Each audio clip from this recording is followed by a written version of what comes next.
And scene. That's my joke from the Cars episode. You thief. What Cars episode? I didn't know we did a... Did we do one about music? Here in my car, I feel safest of all. I can lock them and then I screwed that up in Cars. Bonehead has no musical talent. Welcome to Bonehead. That's why we hired that Daniel Hahn feller. Dan Hahn. Woohoo!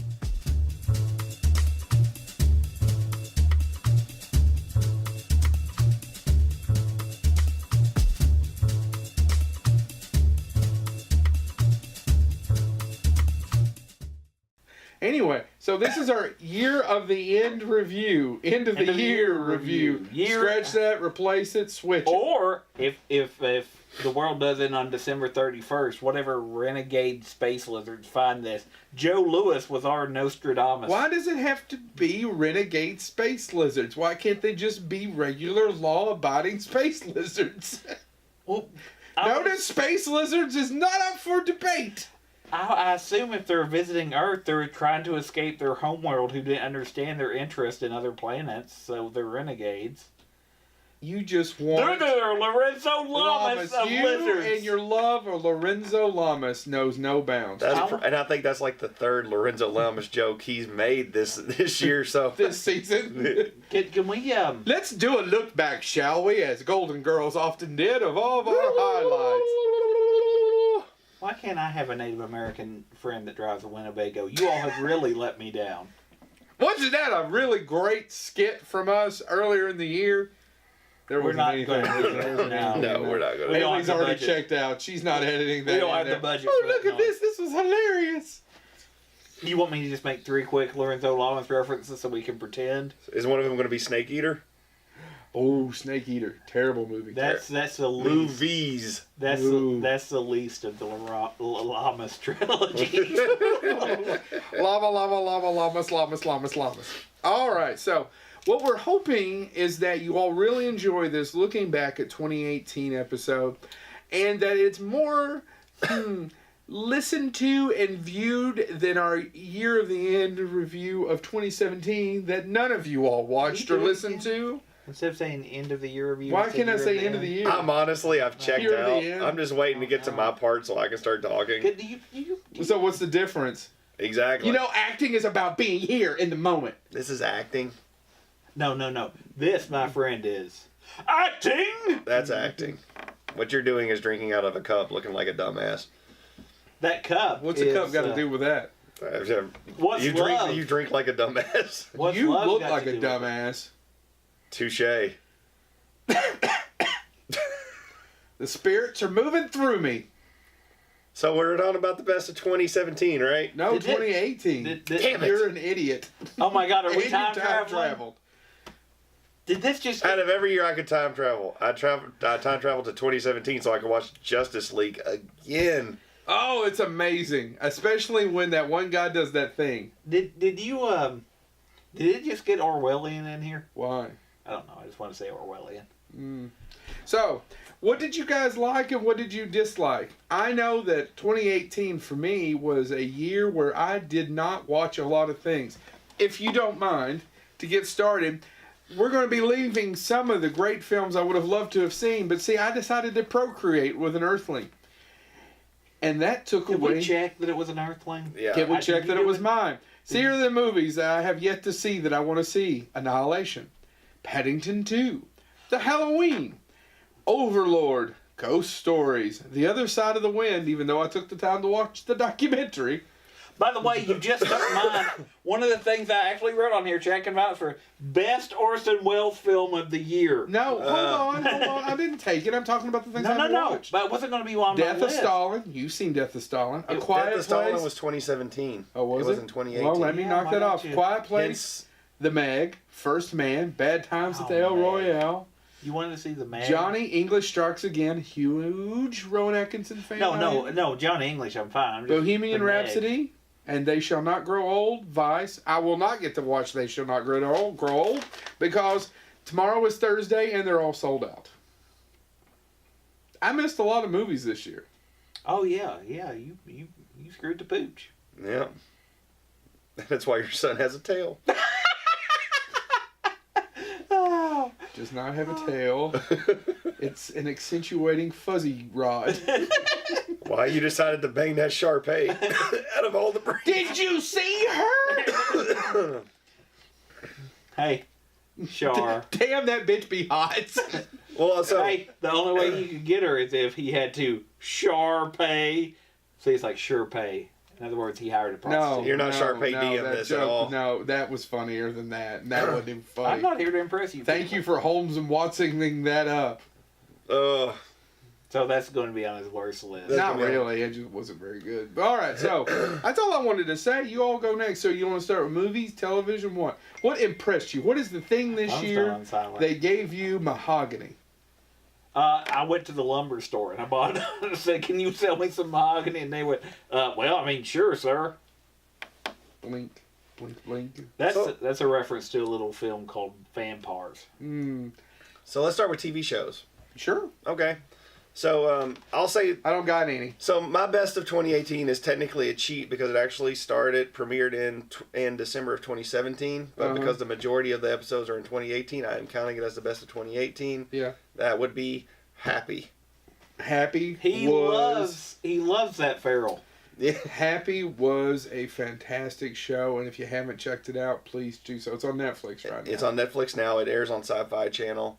There's going to be a season 2. There is a season 2. Yeah. Which I rewatched it all before Christmas, and it totally holds up. For Put you in the viewing. Christmas mood, did it? It did. The whole microwave scene. No, well, I mean that's a good one, but I've also realized. Someone that kind of was. I've also realized that if things go bad for me, I can always get a job as a department store Santa and then live in the ruins, and that's what Happy taught me. It's a weird show. It's a very weird show. So Chad, tell them kind of a brief synopsis. It stars that guy from SVU. Yeah. Oh God, I can't believe I'm blanking on his name. You know, good-looking hunka man. From Oz too. I tell you who it's not. Cole Meany. It's not Cole Meany. It's not. But anyway, it's about. I would watch it if it was Cole Meany. It's about a disgraced cop who's he's a jerk. He's not nice. He's a hired gun at this point. He's a hired gun. He works for the mob. He has heart attacks. He has heart attacks. Yeah, him. Christopher Maloney. Thank you. That's right, Christopher Maloney. It's obviously Macaroni. Christopher Macaroni. But anyway, Crustaceaned baloney. I've got nothing. You just took it too far. so anyway, I did. he has a heart attack. He's near death. All of a sudden, I can't help but notice you have a frog in your throat. Yes, I'm diddling with a cold. That's why I was hoping you guys would. I'm dying. Thank you. I was hoping you all would do most of the talking, but apparently that's not happening. Well, why would we when we have such a... But anyway, he's near death. He wakes up, and now all of a sudden he is being followed by a purple flying horse thing, imaginary friend called Happy, who is trying to get him to help him find his real life friend. Well, that's... Oh, well. Yeah, that's a spoiler. You find out by the second episode. You find out by the second or third episode, yeah. But anyway, they're trying to find this little girl who's been kidnapped by an insane Santa Claus. Yeah, that's it. That's the plot. That's the plot. And it gets even more twisted from there, believe it or not. Believe it or not, every single episode gets more and more twisted. Yes. From the fact that there is a show going on inside the show about mafia wives. Right. Yep. There's an entire... it's not the same, but there is kind of if you're a fan, and me and the four people that are, Death to Smoochie, there's a kind of, there's a children's show host that is cracked out of his mind, and you find out more about him as the show goes on. I forgot, yeah. So there's that angle. There is a scene of imaginary friend torture that is just... I mean, parts of it are hilarious, and then parts of it, as Joe said, are dark. There's there's one particular episode, I think it's episode 3 or 4, that has a dark scene. Yes. That... it's hard to watch. It's hard to watch if you're a parent. Yeah. Well, and the other funny part about it, though, is as I rewatched them before Christmas to get me in the spirit. It is a lot of fun, though. And as I was sitting there watching it, all I could think about was... It airs on the Sci-Fi Channel. I believe it aired at 10 o'clock. But how did they get this on the air? Yeah. I don't know. And most of the time, to my knowledge, because I watched it, it was unedited. Yeah. At 10 Oh o'clock yeah, at yeah. night. There are a few thousand expletives. And we're, I'm just glad we live in a world where the FCC has finally forgotten about Janet Jackson's nipple and let TV be a little more free. At night, and I don't think we should have that at 5 o'clock in the afternoon. But if it's Why? Well, because I don't know, just don't. Look at Mr. Conservative Yeah. over here. Give that a couple of In things. between local news and Teen Titans Go, I need some F-bombs dropped every now and then. Why don't you just get it from your local news? This is Rodcaster. Rodcaster? Yeah, with the F-bomb. This is Rodcaster. That's what that sounds like to me. Anyway, Rodness. check out Happy. Happy. Patton Oswalt does the voice of Yes, Happy. Pat. There's the voice.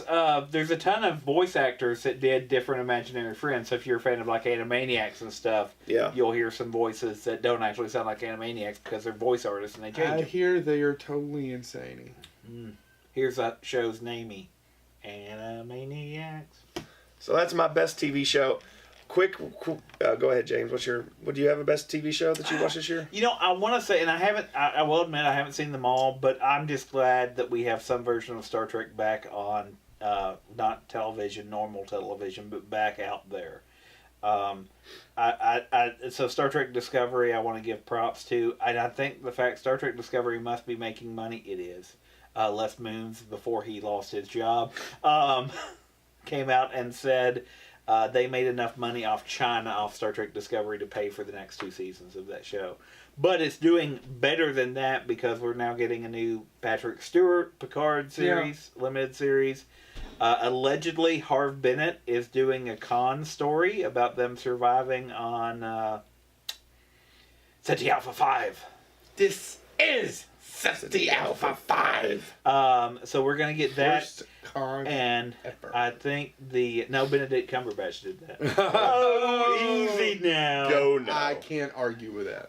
Anyway, so that's the one that I'm excited, not only because I think the show, what I have seen of it, is good and is of its time as Trek should be.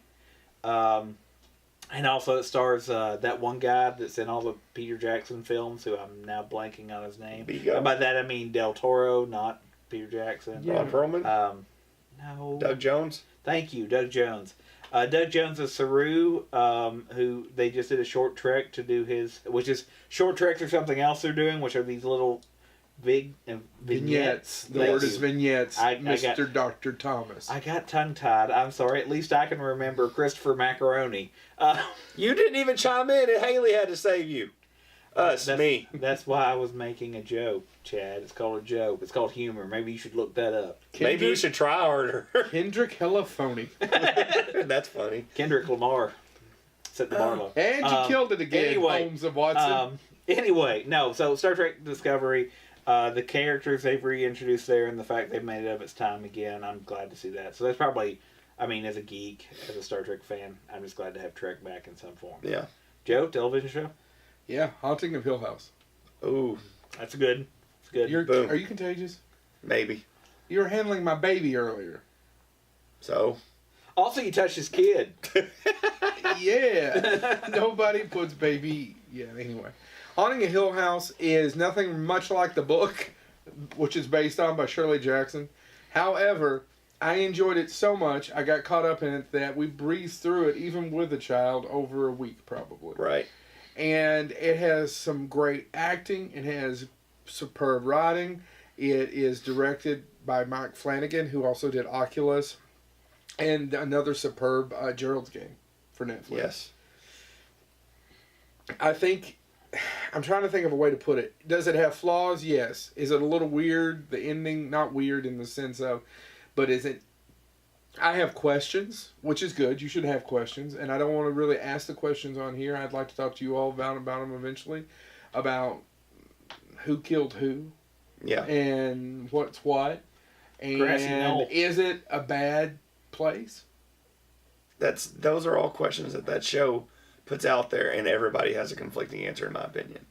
And it reminds me of there's the great story of Stanley Kubrick calling Stephen King saying, "Aren't all ghost stories hopeful?" Yeah. Well, what about hell? Well, I don't believe in hell. Click. So I think there is a little bit of that. I think because it is a ghost story and because of the way it ends, specifically with that other couple and their child and then their mother, that there is a certain amount of hope to it. Mm-hmm. However, I don't know who killed who in a couple of places. And I don't know that the house is evil. Whereas in Shirley Jackson's book, I don't know that the house is evil there either, because Shirley Jackson's book's been out for a while, so no spoiler alert. I think most of it is in Eleanor's head. That's just my personal opinion. Is Eleanor, right? Yeah. Yeah. Whereas Richard Matheson's Hell House, which I consider superior, I'm the one. That house is evil.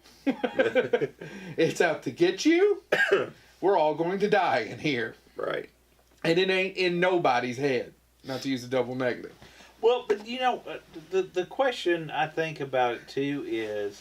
Did you watch all of The Haunting of Hill House? No, I haven't. And I'm going to. To be honest, I've kind of put it off because I came home to see my family. Well, that's good. And that's something when I'm in Mississippi. You should do that from time to time. When I'm in Mississippi by myself and that dry clicking revolver gets old, I'd like to watch something. Yeah. And I'll watch it then. But, I think the thing about it too is, even if it's all in Eleanor's head, the It's not in the show. No, I know. But what I always think about is those cases of, is it in their head? What is it? All of that stuff. Who put it there? You could almost, is it, what circumstances? Some houses are just born bad, right? Yeah. So, and I think that's the, again, it's just something I think about with those types. It's a good point. I just think there were other shows. Let's see, what because it's a great debate. One of the famous missionary quotes, and I forget the name of the missionary, but he was talking about the toughest question he ever had to answer was he was actually converting people, and he was working with this tribe elder or whatever, and the tribe elder said, well, if you never would have introduced us to Christianity, what would have happened to us if we didn't know better? Right. Well, worst case scenario, purgatory, something like that. And he goes, so now because you've introduced the concept of hell, we're at risk. And he said, I didn't have to come back for that. I didn't know. First, unbaptized purgatory or whatever, but now I've made it. And I was like, that's a good question. It is a good question. So anyway, not to get too philosophical here. I don't know how much we want to spend on television shows if we want to keep wrapping around or whatever. I do want to give some honorable. Do you want to do? Let's do honorable mentions of TV. Yeah. Yeah, go ahead. This is also one of the best and also one of the saddest of 2018. Daredevil season 3, which I haven't got to finish yet. It is fantastic from moment to end, from beginning to end. Vincent D'Onofrio is amazing. The way their take on Bullseye, phenomenal. Oh, I didn't get that far yet. Yeah, well, Bullseye's sorry. Thanks for ruining it, Dick. I haven't started yet because I was putting it off till I was back in Mississippi. But I watched the first 2 episodes. All right, I'm not going to say anything else then, other than it's really great. Why it's the saddest moment is because Netflix is canceling all their Marvel shows because of Disney going to their own streaming service. And we'll probably not, and it'll probably be the end of 2019. It'll be the end of The Punisher and Jessica Jones as well. So. Well, I was going to say, and Jessica Jones was going to be one of my honorable mentions for a couple different reasons. All female directors. Yes. For the second season, including. Well, Daredevil had a lot of female directors as well. Yeah. So did Iron Fist and Luke Cage, but. I was just making. They intentionally did that, but I think the other part about it is it was good. I mean, it was, and not saying that I didn't. Was it better than the first season? It's a lot better than the first season. A lot better than the first season. It needs to be. And what's her name? Her father made films too. Lynch. Jennifer Lynch is a director. Jennifer Lynch directed. I pulled that out, but I couldn't pull off Christopher Hitchens. Maloney, Macaroni, Zamboni. Read some Christopher Hitchens. Rachel Talalay did an episode of Iron Fist as well. Oh, did she? Yeah. Yes, and it was one of the better. By the way, Iron Fist season 2 gets an honorable mention as well. I don't know if I can honorable mention it's better than the first one, but it's there's parts of it I liked. I'll be honest, I think it could have been about 6 episodes. But anyway, it's, but Because I don't know that the Defenders gets an honorable mention for me, guys. No, it's awful. I don't know that it was awful, but It was awful and boring. You know what I did like about, and what I will say about Iron Fist season 2, I like the fact it tied back into the Defenders at the end, that they're trying to find the mystic artifacts and all that. So yeah, no, I'm trying to think of, because I watched a lot of shows that were on Netflix and Hulu and do you have an Amazon honorable Prime. mention? Well, that's what I'm trying to think of, because I watched a lot of them on You there. just said Jessica Jones. Yeah. I was just going to say, where I stream a lot of stuff now, I have a hard time remembering when things came out. I did watch, I think, the second season and third season came out this year. I enjoy the heck out of Neil Patrick Harris wrapping up Lemony Snicket. Oh, I seriously. haven't watched any of them. It's Patrick Warburton and Neil Patrick Harris, and the kids in it are good. It's much more faithful to the books than the Jim Carrey film is. And it literally, I can't imagine being on that set wasn't fun. Okay. My honorable mentions are shows that have been going on for a while that I love. And out of those, I will try to narrow it down to, I would just say, everybody already knows Stranger Things, so I'll say Glow and Better Call Saul. I discovered Glow back in the summer because I didn't watch It's a the first phenomenal season. show. It almost got... It's a lot of fun. Mm-hmm. It's a lot of fun. And Better Call Saul, if you're a Breaking Bad fan, gets better I don't know how they get better, but they get better every damn year, as you can see. I think what it is that if you're a fan of Breaking Bad, you know where these characters end up and what happens to them, and you just, I don't know if it's just, you just feel bad because you love Mike and so many of them so much, of every decision and where that leads and where it goes. In this last season of Better Call Saul, I haven't seen Saul at all yet, by the way. I'm holding off. well, I'm not going to give anything. Just set Okay. Saul, Jimmy, he's not called Saul on the show. Yeah. Jimmy, set Jimmy up to become Saul. And you watched it, and your heart breaks with Kim Wexler, who is his love interest in the show. To me, if you love both, you just watch it, and it does a great job of showing her just melt. Yeah. And you do it too, and then that season's over. I know Does that make sense? Yeah. So you've built up. I know he's saying Saul, but I Saul. also heard Saul once, and all I could Saul, picture was... I'm sorry. I am from the Eastern Kentucky. I knew did it. say, Okay. and I thought I said Saul a couple of times too. Saul.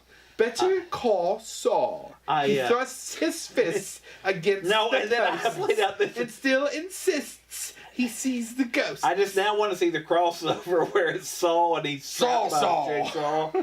and Oh, Mark's anyway. what we had. So, what do you want to move on to next, gentlemen? Movies? Let's do movies. All right. What did you love, Chad? Okay, so one of my favorite movies of the year. There's a lot of there was a lot of good movies come out this year. A lot of major blockbusters. Were there? Yeah. Well, There were a lot. I'm going to focus on one that didn't. No, actually, just like this last year will be the biggest year in movies. I kind of, because I don't want to spend too many times, because I'd like to do most overrated, biggest letdown for you all, if that's okay. Yeah, it's fine. Yeah. We'll do what you want, Joe. That's fine. But No, I just like last year, I did. God forbid that we make the show interesting. No, but just like last Why year. start now? Go ahead, Joe. Just like last year. Anyway, my boy. So just like last year, I didn't focus on major blockbusters. Sorry to bother you. That's your favorite? That was one of my favorite movies of 2018. I'm going to watch it. It's on my queue on Hulu. Yeah, it's on Hulu. It didn't get a big theatrical release. It's directed by Bootsy Collins, who is actually more known for his music work than he is his movies. That being said, after watching Sorry to Bother You, I hope we see more movies from Bootsy Collins. It's basically... Is he the same guy who was in the Funk? Who did the Funkadelic? Oh crap, am I getting the guy's name wrong? You're getting Bootsy Collins mixed up with Funkadelic. I was Yeah, like, yeah. but now I want to do old Greg quotes. That's the guy that was with George Clinton and then went out, this is Bootsy, baby! That's who you're... Yeah. That's all right. So, George Clinton addressed it. so anyway, Sorry to Bother You is directed by... Not Bootsy Collins. Oh Yeah. my God, I would see a film Bootsy Collins. Boots Riley. Boots Riley. Bootsy Collins, check him out. He had a lot of funk. Riley is Sorry to Bother You's director. Also a great episode of On the Tour Bus by Mike Judge. Yeah. Whereas what I'm imagining where you got that. Sorry, Boots Riley. But yeah, he hasn't done a lot of movies. He did a couple of short films, I believe. Mostly his background is in music. But Sorry to Bother You is a weird tale of an African American man who is down on his luck. He lives in his uncle's garage, and he just to make money, he takes a job as a telemarketer, and he develops a skill that allows him to become the best telemarketer in the world. Which I don't want to give too much away as to what that skill is, but it's amazing, and how he works up the corporate ladder from low-level telemarketer to high-end telemarketer. And that stars Predator 2 survivor Danny Glover as well. Yes. No, imagine Dame Judi Dench in Shakespeare in Love. That's Danny Glover's contribution to Sorry to Bother You. He's not in a lot. He has maybe 2-3 scenes.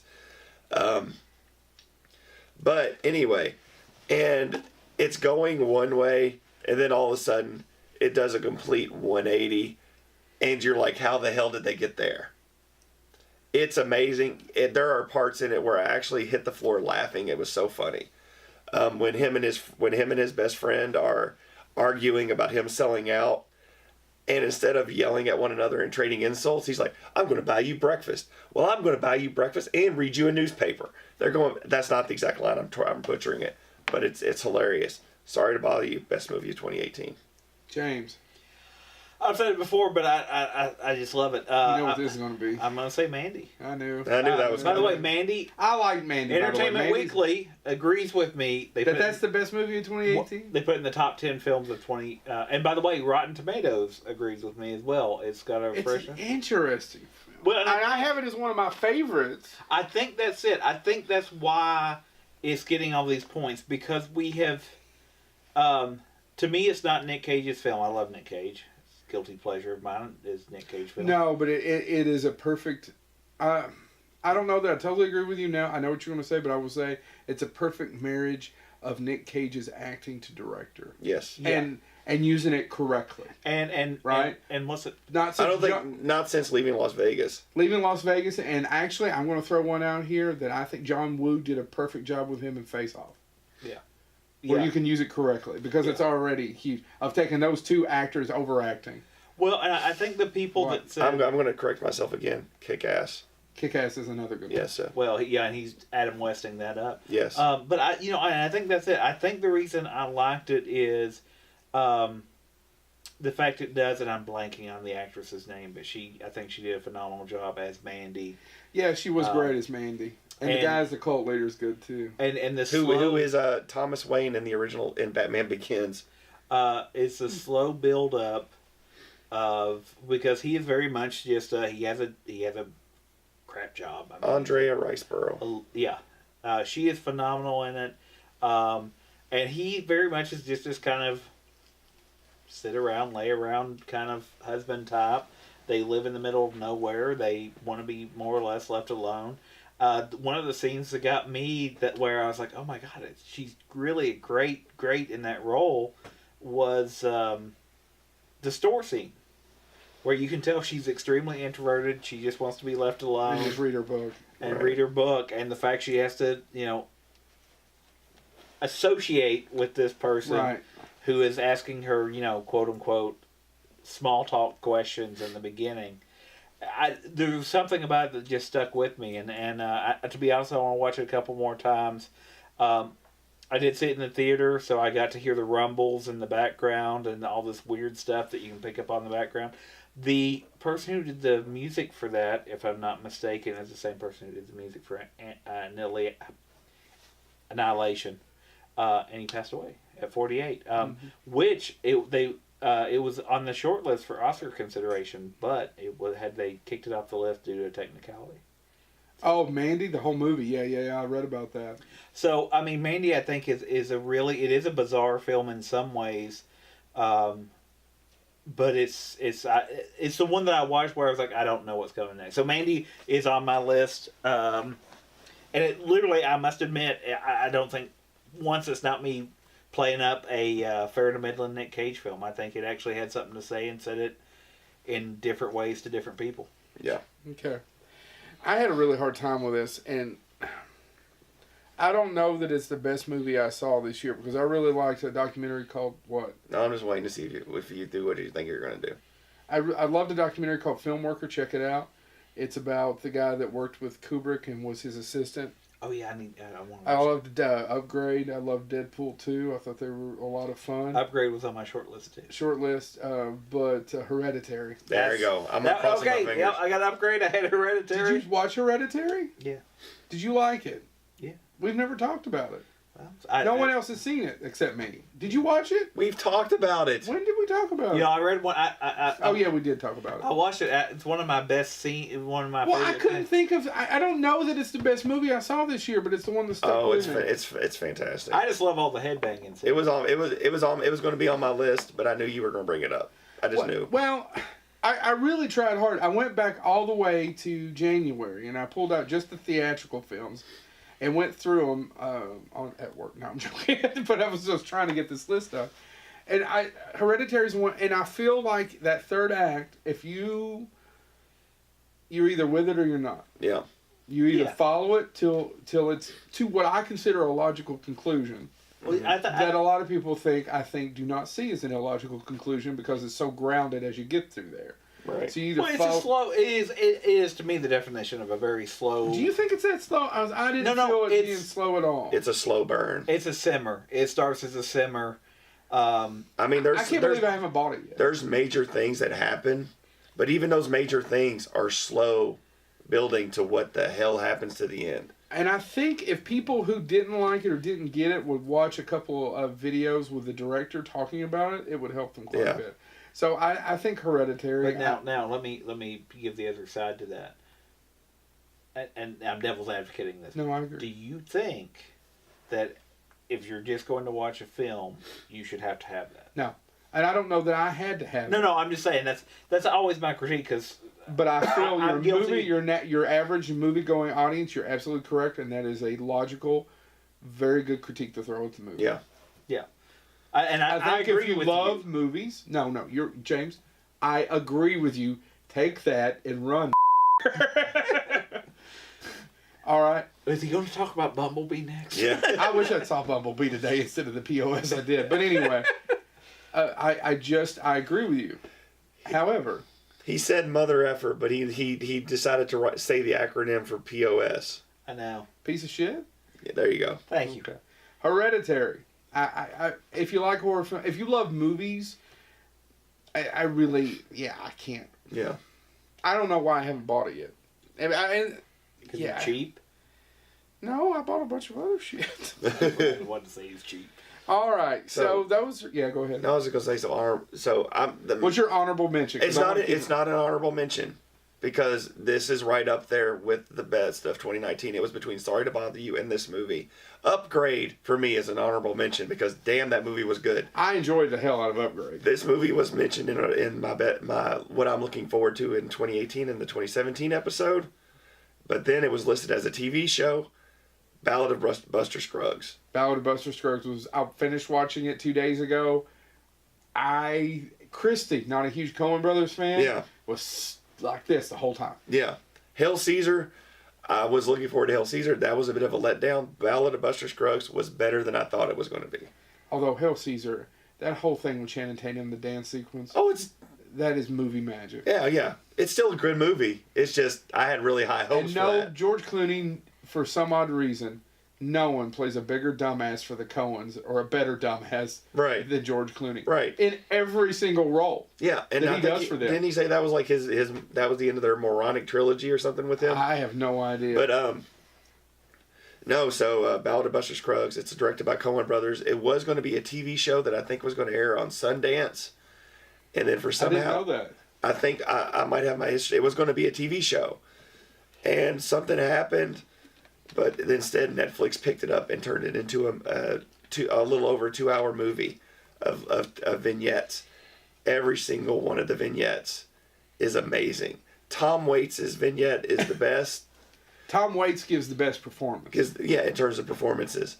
Well, of course, he's Tom Waits. But you don't think of him as an actor. And No. Have you seen it yet? No. God, it's so just good. Throws it up. It's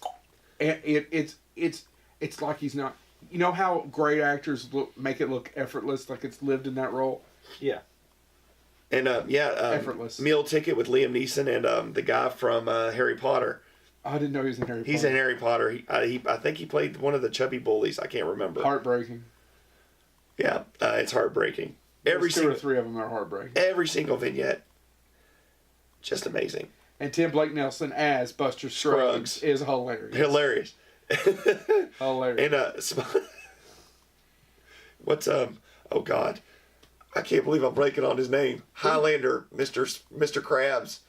Yes. Oh, Clancy Brown. Clancy Brown has a brief cameo in it. That's all I'm saying. Ballad of Buster Scruggs, best of 2018. He's right. Honorable mention, James. He's right. It's Honorable, probably better actually, than Hereditary. Here's the deal. I did Mandy. We've talked about Hereditary. Upgrade we covered. I got 3 more that made my list. I'll just go through them quickly. One of them is not. It's literally barely an honorable mention, but I did enjoy it. That'd be Mom and Dad. It is Nick Cage, but it's also Lance Henriksen. So I enjoyed that. If you don't know the plot to Mom and Dad, it's Nick Cage gets to go crazy. There's something that happens. We never get really an explanation for it. And Mom and Dad go crazy. And parents start to literally eat their young, effectively. I mean, they start killing their own children. The other 2, though, I saw because... And it was directed by one and a half of the duo of Neville Crank. Dean and Taylor. It's Neville Dean and Taylor. Yeah. It's nowhere near as good the as other Mandy. one does Happy. Yeah, it's nowhere near as good as Mandy, but I enjoyed it. The other 2 I saw because of my kids, but I want to give them a shout out. Teen Titans Go to the Movies should not have been fun at all. And I don't mean that against Teen Titans Go, because I watch it with my kids and it's fine in those little doses. Yeah. But Teen Titans Go to the Movies picks at and tears apart everything that Warner Brothers has done wrong with their films. And the plot, halfway through the movie, the plot of Teen Titans Go to the Movie, have you seen it? No. Teen Titans Go to the Movies is they're going to go back in time and make sure the Justice League never gets formed, so they'll be the only superhero team so they can fix all these problems. So they go back, they save Krypton, they save Thomas and Martha Wayne, nobody ever gets formed, and that's the entire thing. What? She texted me it was Dudley from Harry Potter. His name's Harry Melling. So Teen Titans Go to the Movies was more fun than ever been. The other one I have to give credit to that nobody has talked about is Ralph Breaks the Internet, Wreck-It Ralph. I haven't seen It was... Now, the only thing I worry about is how it's going to age, because it does a lot of internet, like Google jokes and stuff like that. What sets it apart from the Emoji Movie, who also did a lot of those, is A, it's Disney, it's really done well. The princess scenes in it that got used a couple times in the ads, nowhere near the humor that is done in that film made it into the ads. It is... There's parts of it that I was laughing out loud. And my kids loved it and all of that stuff. The other thing that I will give it the ultimate thing for, and I'm going to just go ahead and say spoiler alert if you haven't seen it yet. No, it's not going to affect the plot of the film. Okay. They tell you going in, and I don't know if they'll do this on the home video release or not, that you're going to get to see the trailer for Frozen 2 at the end of the movie. Yeah. If you sit all the way through the credits, it goes now the trailer for Frozen 2. And it cuts to John C. Reilly as Wreck-It Ralph. It's all still animated. And he rickrolls the entire audience. He, as in character as Wreck-It Ralph, performs. Never gonna let you up. Never gonna let you down. And as you walk out of the theater, he actually says, but that's going to have a hard time getting out of your head now. Awesome. It was great. It That's was amazing. Fun. It was a great, fun movie. It's doing well at the box office. But as far as turn my brain off, enjoy it with my family, entertainment, Teen Titans Go, which I went and saw, I didn't have huge hope for. I did enjoy. And Ralph Breaks the Internet, Wreck-It Ralph 2, I absolutely love. So those are my honorable All right. mentions. So movies that were overrated, or movies that were a letdown, I should say. Movies that let you down this year. You want me to go first? You want to You go? go first because I don't think I have Go ahead, one. James. I'm going to say, and I wasn't let down, I enjoyed the film. But I would argue the studio did that film no justice, and that would be White Boy Rick. I enjoyed the film the same way I enjoyed Monster. It's a fascinating story. The problem is, if you go back and watch the trailers... Yeah, it doesn't sell it very well. It doesn't sell it very well. It is a very tragic story. I mean, Rick... and Belle Pally, who plays his sister. If you ask me to pick Best actor and best supporting, or best actress and best supporting actress would be what's her name for Mandy, and Belle Powley for playing the sister in White Boy Rick. Just because she's a drug addict, and then No, I saw a couple of scenes from it on Graham Norton, and it's definitely a different movie than the trailer. Yeah, it's very much so. It's based on a true story, and at the end, what really, I mean, it did have a powerful impact on me. The reason it can't make my list is I think the studio mishandled it. It's a very sad film. Is that a letdown of a movie, though, just because? Would that be a hidden gem? I would say it should be a hidden gem, but I went into the movie because they focused on Matthew McConaughey. All right. And that's not what the film's about. So, do you have one yet? Go ahead. I have 3. Can I give 2 honorable mentions, and I won't go into them? Fantastic Beasts. I enjoyed the first one. The second one. I think that's common feedback. I liked it. Still. Pacific Rim Uprising is about a shade above a TV movie.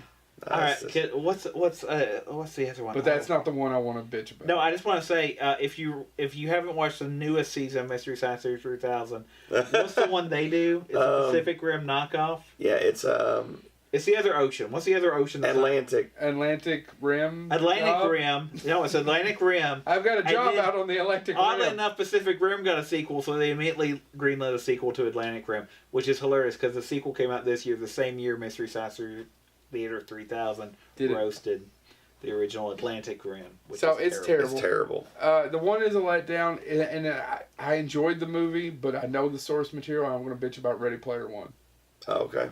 Because Ready Player One ruined, in my opinion, I shouldn't say ruined, it didn't ruin the book, the book's still there, but it took characters specifically, it's funny that your 3 guys are going to up here saying this, but we've all talked about this, it took a strong female character and made her not so strong in the movie, and there was no reason to do that.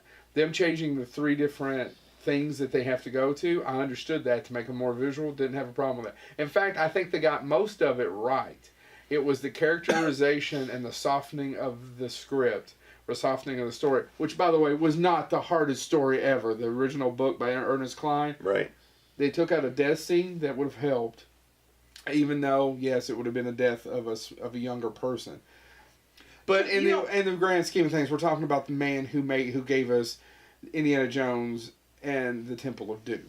Right. Well, I was going to say, and Jaws. Step back from that. And produced Poltergeist. It basically directed it. Step back from that, too. And we have had very successful films that have killed young children. I'm going to automatically say Hunger Games. Hunger Games was very successful, and I can remember sitting there going, they're going to have to kill that little girl. What happens? Boom.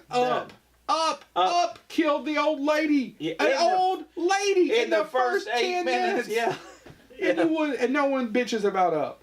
So that, except for the first 8 minutes, where people are like, just skip that part if you watch it. Or people who I love Wall-E, by the way, love Wall-E, and people who go, there's no dialogue the first 45 minutes, and you try to argue with them that's cinema.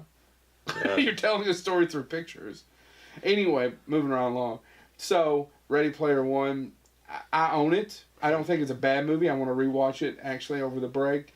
But it is a letdown of how I think they took a character that's really important, specifically now for what we've been through in the last year and a half, that would have been great for young women to have seen.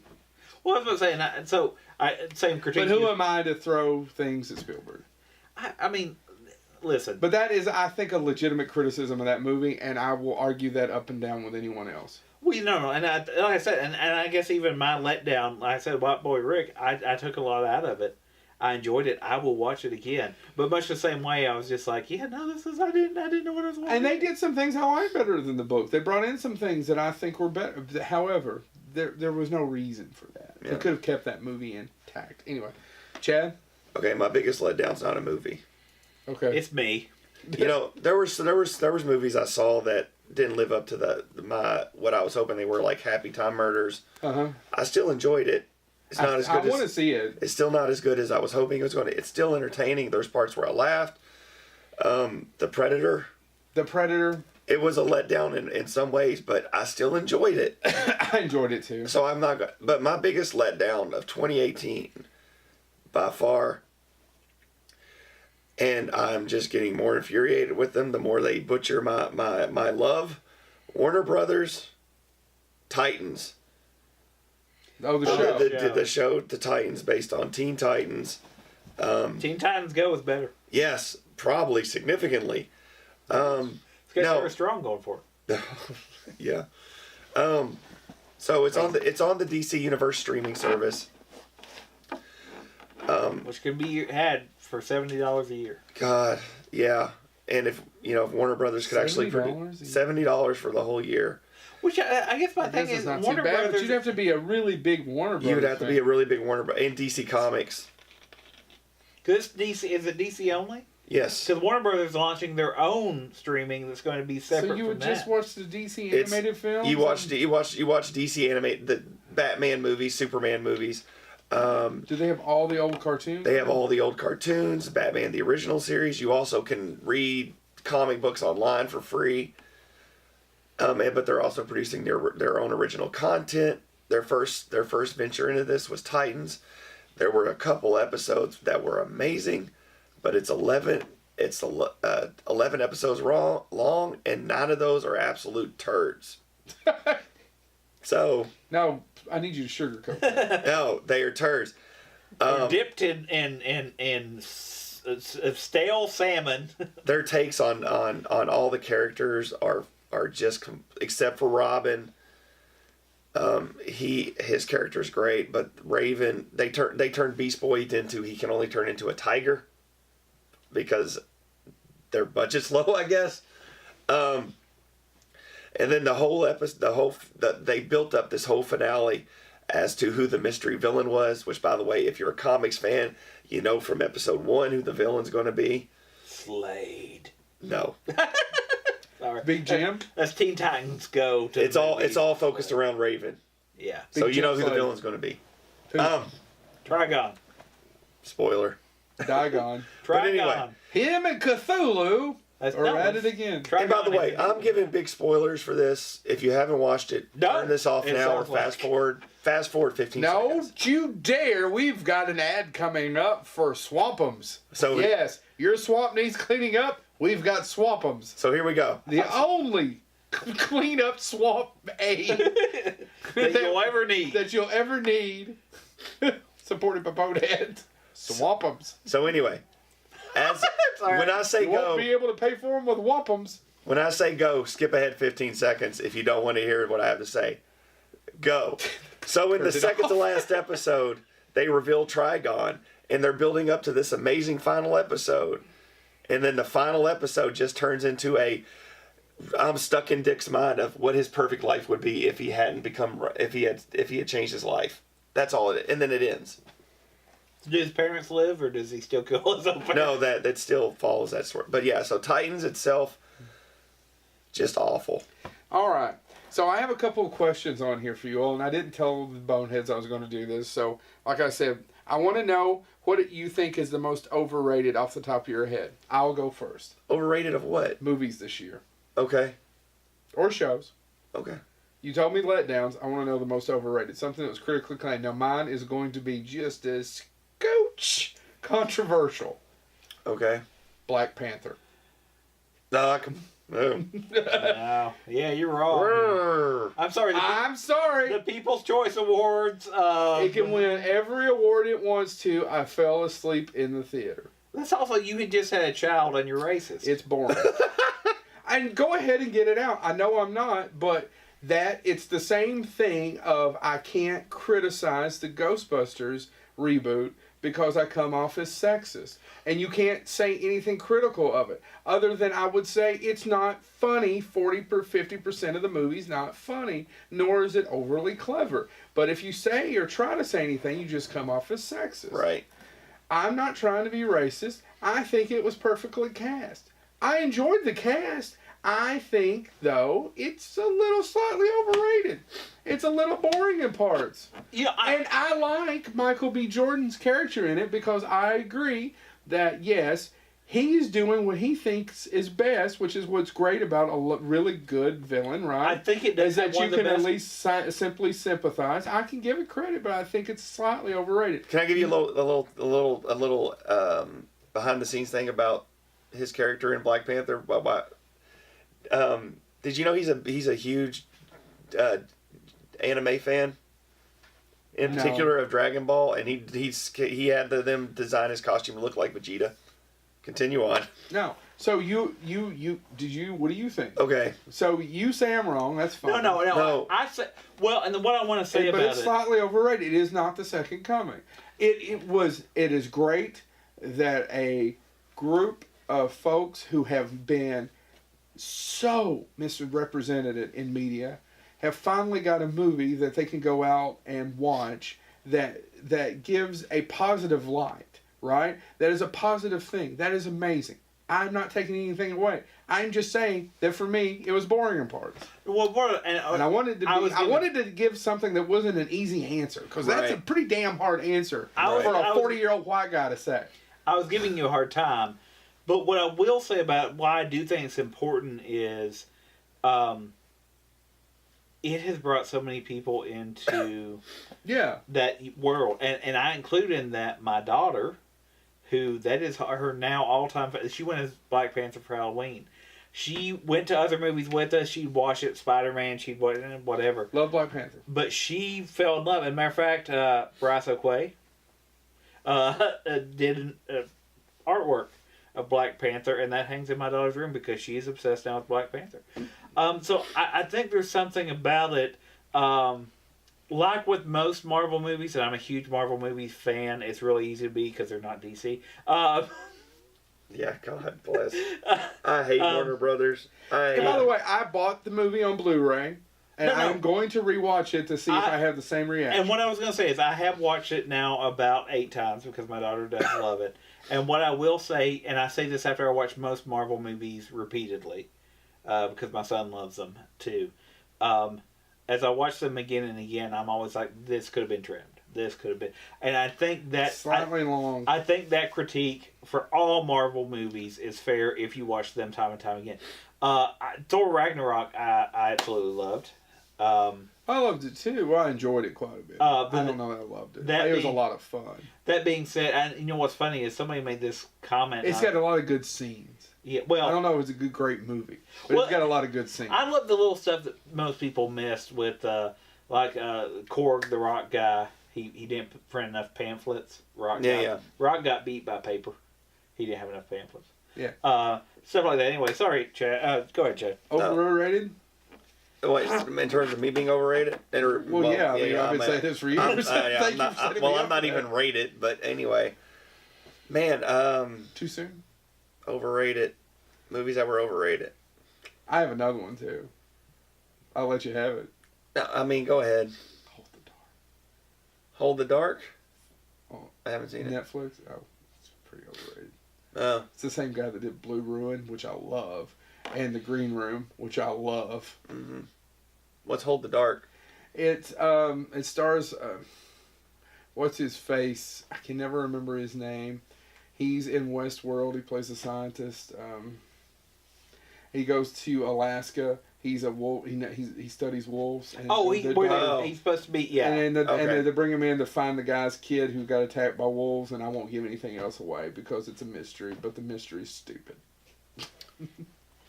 Yeah, I don't know. I mean, overrated. I don't really have anything that I think is overrated. James. I didn't get to see as many movies as I hoped to. Well, that's it. I wanted to throw out a couple of questions. That would be, But I mean, as far as things that are overrated, and not just, I'm having a hard time because I've gotten to the point where if I have to be pretty sure I'm going to like something before I do it now. was there a movie that was treated unfairly? I have one. This year, What is it? Solo. Well, according to, I didn't really care for it. I thought it was boring. That's okay. But no, according to, I actually got to see Ron Howard in person, this year. Oh! The only thing that'll be worse is when James follows that up with, "Did I mention that I'm faculty?" One of the things he said was that, a lot of the bad press he got was Russian trolls. That came out after the fact. Yeah. Really? Yeah. I don't think it's a great movie. I shouldn't say good. I enjoyed it. I feel that the train sequence is far too early. Yeah. That movie should have ended with that train sequence. Yeah. Why on earth you're doing a western and put the train sequence in the first act is beyond me. Yeah. What do you think? You know what I mean? Just for genre. Oh yeah. That train goes the end never ever comes up to that. Right. But I think it was. People bitch about The Last Jedi. I will never. I enjoy it, and I will argue tooth and nail with Star Wars folks about this. But I don't think it was necessarily The Last Jedi pissed so many people off and they wouldn't see it as much as it came out 5 months later. Well, and there were some, very few, but there were some theaters still showing The Last Jedi. It came out 5 months later. I don't know. I feel like it got a bum rap. Well, I agree with that now. And now because of the internet, everyone knows everything that happens behind. And Ron Howard wasn't the original director. The Phil Lord and the other guy were replaced. And I actually the Solo I did enjoy the heck out of. And to be honest, part of it is most people know this if they know me pretty well. Lando's one of my favorite characters. I thought the way they played Lando in that was perfect for me. He's slightly overacts, but yeah. But it's Lando, baby. It is Lando. He was Donald Glover was the best part about that movie. And so I love that. Oddly enough, I was looking at some lists, Entertainment Weekly. I said, Mandy, top 10. But anyway, they also named their top 10 moments that they felt were let down. Moments, not entire films. And they said the naming of Solo, where it's just that throwaway scene where he's at the border or whatever. And it's like, you're unaccompanied. Yeah. Oh, Solo. I mean, it is not. It is not. It is the least probably of the new Star Wars films, but it's still. I guess as a Star Wars fan, it's still so much better than the 3 episodes. Yeah. To me, the prequels. That I think it was. I don't. You had a tried and true. If that had came out in December one the other time, and you had a whole other 7 months maybe to fix some even more things. Mm-hmm. Well, there's a couple things that people have pointed out when I say I like it, where I'm like, okay, fair enough. Like somebody pointed out, oh hey, wait a second, Solo's not the first one that Chewbacca encounters.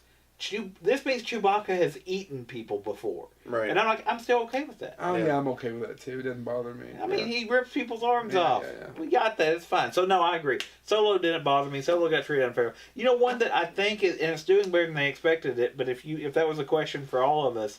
Yes, of course. I think one that's not getting, and speaking of Lord and Miller and all that stuff, it's doing well, but Spider-Man Into the Spider-Verse, I don't think is getting as much press as it should get. All the people who I know on social media who love it, like us, or I should say like you two, who love comic books, love it. What are you showing him? Something for him to bring up. What? Oh, well, yeah, I think that's not the first part. I don't know what the first part was. But actually, I don't know if that didn't get treated unfairly. It may have been treated overly fairly. Why don't you tell them what we're talking about so everybody's confused? He put on his phone Super Troopers 2. I never bothered to watch it. I enjoyed Super Troopers 2. If you like people making... And it made a lot of money. It made more money than it was supposed to. It made money for Super Troopers 2. It made a lot of money. Well, don't get me wrong. It made like 20-some million. But for Super Troopers, it's their biggest hit as Broken Lizard. Yeah. I mean, it's their biggest hit. That being said, I'm a big fan of Broken Lizard. I'm a big fan of Super Troopers. I went back and rewatched it. I got it for Christmas. And I went back and rewatched it, and it does not. It's still a lot of fun, but I think I still prefer the first one. Okay. But it. So I think it got treated fairly. Real quick, I will say it. The movie you have no desire to see that came out in 2018. The movie that I have no desire to see. I just thought this would be fun. No desire. Man. Once again, you want me to do it first? Go ahead. For it. Robin Hood. No desire to see that piece of shit. My son wants to see it, but no, it's no desire. On my list. No desire. Man, that's a hard one. Much like you listened to the movie. I wanted to see Creed 2. I didn't get to see it yet. I haven't got to see Creed 2 yet. I want to see it because I like Creed quite a bit. Yeah. Who's the same director as Black Panther. Yeah. And if you've never seen Fruitville Station, go out and watch that. That is an amazing movie with him and, based on a true story, with him and Michael B. Jordan. Man, movie I have no interest in seeing. Maybe I have no interest in seeing. You don't have one, Chad? I don't have one. Well, what are you looking forward to? Well, hold on. I want to do a potpourri for best 2018. Okay. I'm going to do podcast. I got two podcasts I'd like to recommend for the best of 2018. One was I'm waiting for the potpourri. It smells nice. well, because James mentioned he was going to talk about a novel. Oh, I'm sorry. Go ahead. Best of 2018 in terms of podcast, Cocaine and Rhinestones. You had me at cocaine. Like it's cocaine and rhinestone cowboy. So I'll be the first to say that was me snorting cocaine. I absolutely can't stand country music. There's hardly any of it that I can actually sit down and listen to. Except for Billy Ray Cyrus. He has a whole discography. Man, my achy breaky heart. But anyway, that being said, the stories behind country music, as me and Joe have talked about on the tour bus. On the tour bus, Mike Judge's show on Showtime is amazing. This one is hosted by Tyler Mahan Coe. If that name sounds familiar, he is the son of David Allen Coe.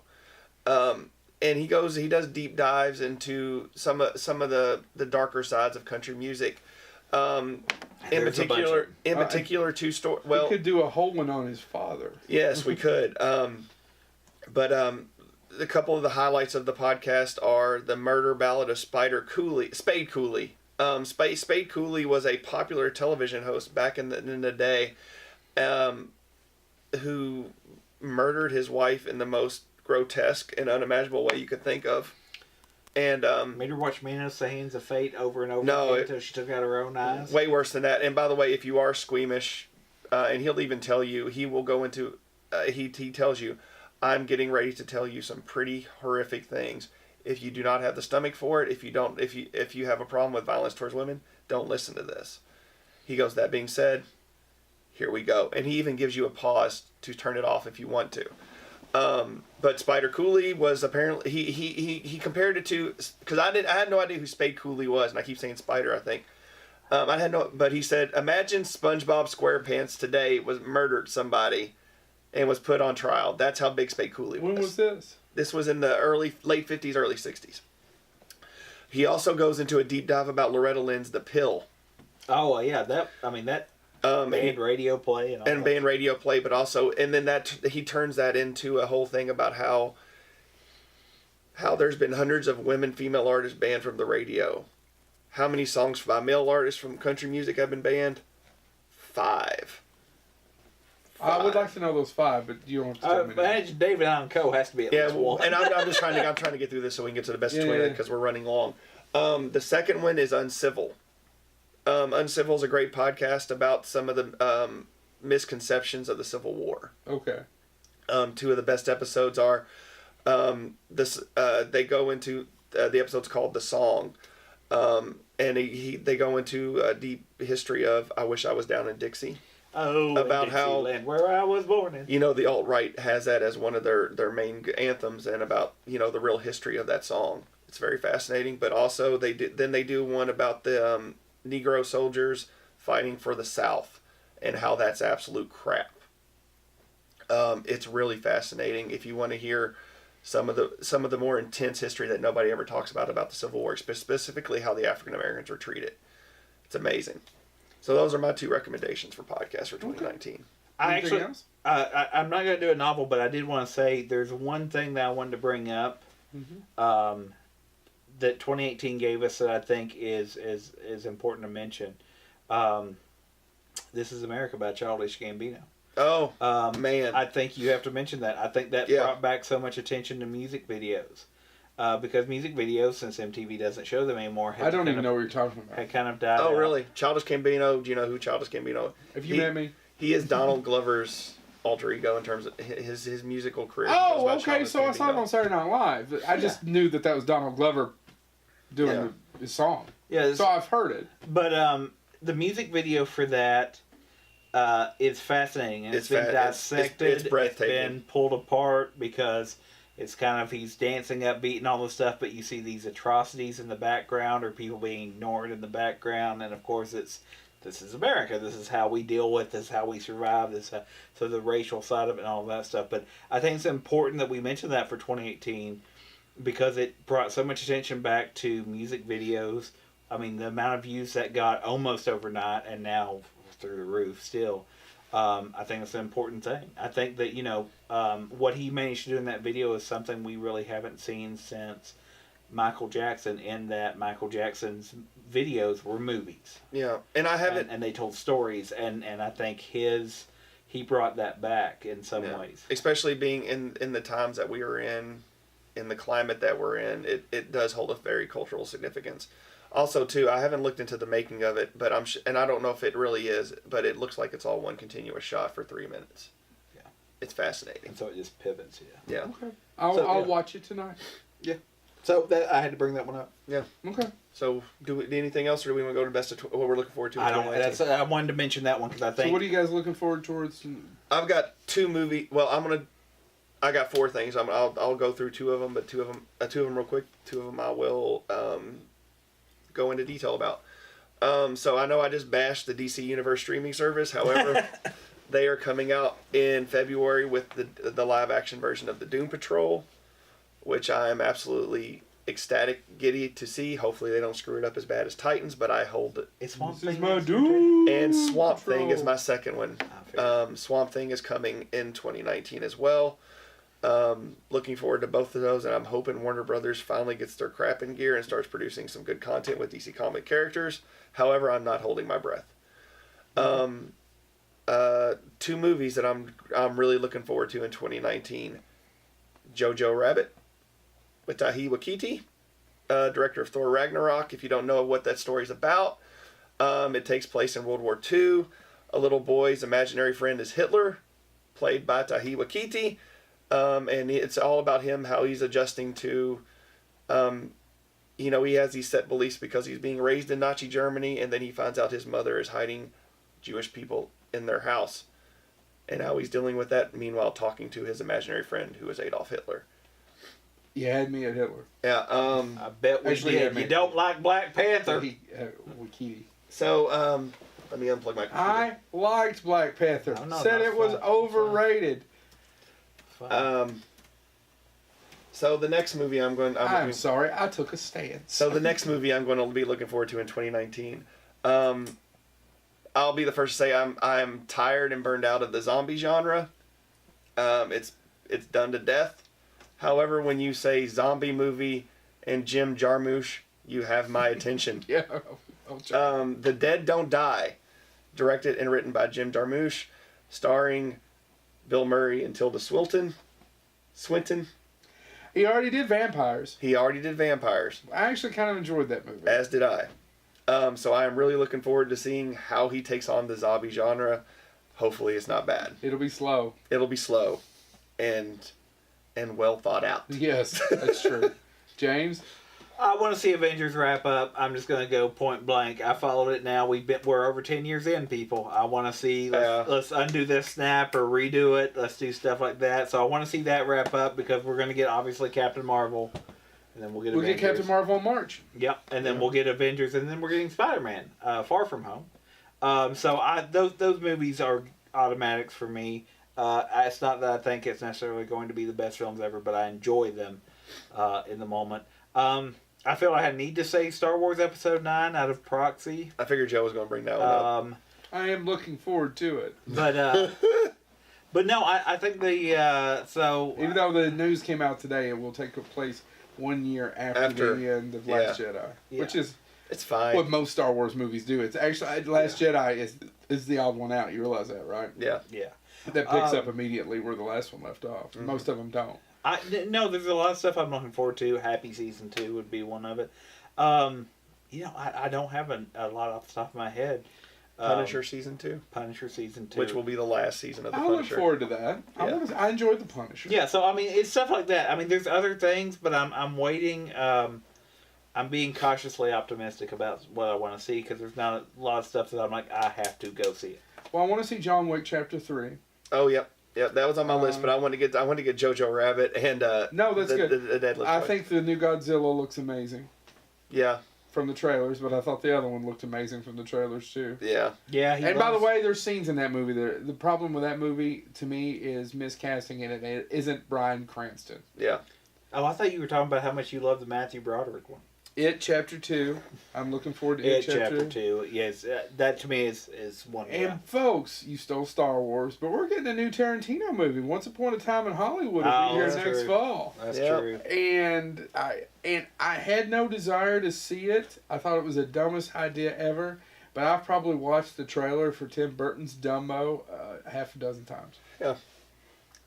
I don't know. I hope it doesn't suck. It probably Well, the will. cast is great. Alice in Wonderland was boring to me. It made $1 billion, and I thought it was boring. It's beautiful, but it's boring. It's boring. He made, what's the other one? Charlie and the Chocolate Factory. Yeah, it's all right, but so maybe Dumbo won't. Maybe. But yeah, those are. Well, Dumbo is a darker tale. And you know what, guys? What we've got coming? What's wrapping up in April? Game of Thrones. Yeah. I'm going to get HBO again when the Game of Thrones comes back. Yeah. In fact, I plan on watching all the. We've already started planning of watching all the seasons, rewatching them leading up because Chad, we rewatched them. Was it season 1 or season 2 with you? You watched season 1 and season 2 with me. Yeah. I enjoyed them almost as much watching them the second time because you pick up on so much that you miss. Yeah. So I'm really looking forward to that. You know what And plus, there's a little movie called Star Wars with this new trilogy that'll be wrapping up. The one I'm looking forward to, if he'll finally finish it, George R. R. Martin, not a movie, but the book that continues the Game of Thrones series. Well, Saga book Fire 6? and Ice. Yeah, I believe so. So I want that to come out. The other book that I'm waiting to come out, Harlan Ellison passed away, as everybody knows. They are shortly before he passed away. Jason Davis, I believe, took on the task of literally trying to catalog all of his books, all of his written works, and I was part of the Kickstarter for that. And you got to pick one volume out of these 6 volumes that are coming out. I couldn't afford to buy all 6, sadly, but I picked one that's being dubbed the Ephemeral Ellison, and it's his writings when he was stationed at Fort Knox, Kentucky, and before he became a professional fiction author. So it's a couple short stories, a couple things like that. I'm looking forward to that coming out. One more thing. One more thing I'd like to mention that I was looking forward to in 2019. Ryan Johnson's Knives Out.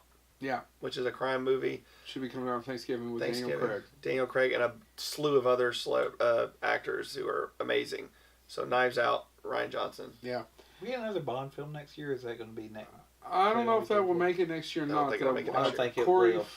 Figure will be the director. Yeah, I can't say Corey it. Feldman's going to direct the hell out of that.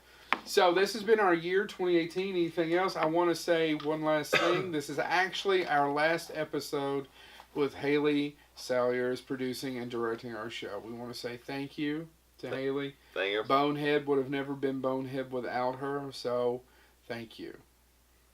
Love you all too. Love you as well. That being said, bitch is gone. So we need somebody to produce and direct this show. We're looking for somebody. Please feel free to message us. Yeah. Right? Yeah. If you know one of us personally, please feel free to reach out. We're going to be doing that for a while. The show's maybe changing certain things, the little things. We haven't talked about it. We're going to meet this week. Hopefully, we said we're going to meet the last 2 weeks and talk about this and iron that out. So certain things will look different. We've already got one of the new shows already out or already done, and it's going to be ready to go. In the new year, we maybe change what?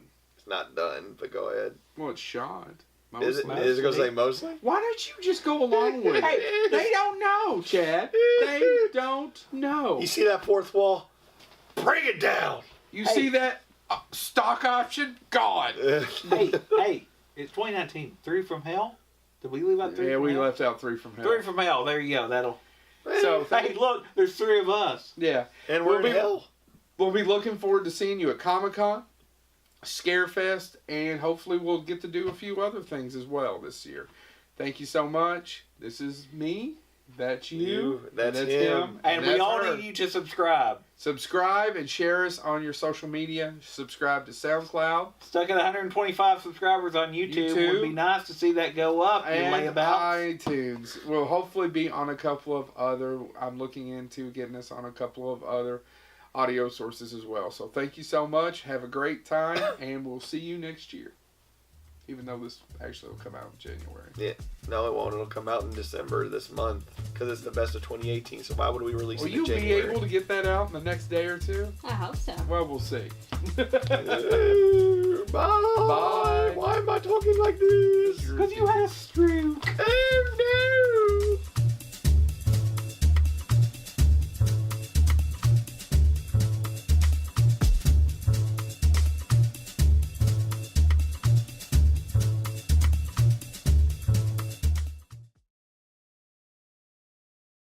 Anyway. Juggle your balls and juggle the balls. Juggle, juggle, juggle. Jiggle. Ready? I'm just a gigolo. You all were talking about juggling balls. You were talking about gigolos. What? Anyway. Better be a gigolo than a juggalo. On this episode of Bonehead, we're going to be talking about the best of 2018. That was really serious. What do you want me to do? I It's don't supposed to be a promo. This is also our last episode with Haley. If I had a hat, I would remove it, and you could hear taps playing in the background. Near, Far, wherever you are. da-da-da-da-da. Haley, go jump off a boat. Our last episode with Leo. See you this weekend. I don't know. Actually, we won't see them. See, Or it's is she a the one-way boat? lens. It's a one-way. Is Haley? She's the only one carrying us, so yeah. She's a boat. Is she the wines a lot, or is she the boat, or is she Leo? You know, there's Kate other Winslet. people. How about the guy that created the boat? We know who you are. You ain't playing a violin, you selfish bastard. I know exactly who I am. I am the ugly version of Billy Zane. No, you're the No. ugly version of Kathy Bates. I'm David No, Warner. That's not true. David Warner's in it too. You know that scene where the old couple lies in the bed as the water rises? He's the wife. Tune in to Bonehead where Oh, we he's talk just about the the guy best who's part too of lazy to get out of 2018. bed. I'm just like, let this water drown me. I'm not getting up. See you next episode. He's the whale in the cutscene. He's the damn glacier. God, I hope that was caught. I think you just need to cut it there. Right after he's the glacier. That's the promo. Best of 2018. Best of 2018. Gonna be talking about 20. I just gotta finish 1-8. Eating a seal hole for some reason. What? What's an L? What's Works on 2 levels. 'Cause seal hole works on 2 levels. what a seal hole?